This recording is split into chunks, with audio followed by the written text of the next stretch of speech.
ஒரு சிறிய ஊரில் முரளி என்ற ஒருவன் இருந்தான். அவன் சாதாரண மிடில் கிளாஸ் வாழ்க்கைதான்.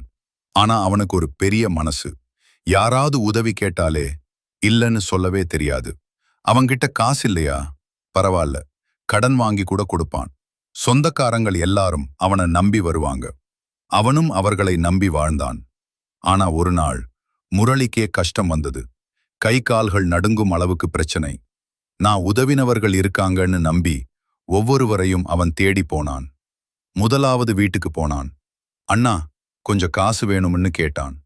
அவன் உடனே சொன்னான், "தா முரளி, இப்போதான் லோன் அடிச்சேன், கையில் ஒன்றுமே இல்லடா." இரண்டாவது வீட்டுக்கு போனான். "முரளி, தவறாக நினைக்காதே, இந்த மாதம் இஎம்ஐ இப்போதான் கட்டினேன், கொஞ்சம் டைட்டுடா."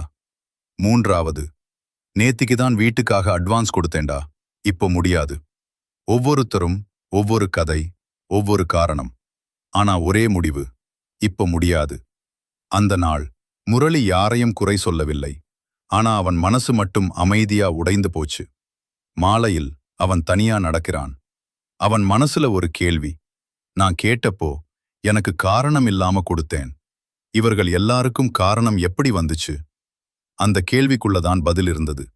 நம்மள தேவைப்பட்ட நேரத்துல வந்தவர்கள் நம்ம நேரம் வந்தா காரணம் சொல்லி போயிடுவாங்க. நல்லவனாயிரு, ஆனா யாருக்காக நீ உன்னை முழுக்க இழக்கிறேன்னு கவனமாயிரு. அவன் எல்லாருக்கும் காரணம் கேட்காமல் உதவினான். ஆனா அவன் தேவைப்பட்ட நாளில் அவனுக்கு கிடைத்தது காரணங்கள் மட்டும்.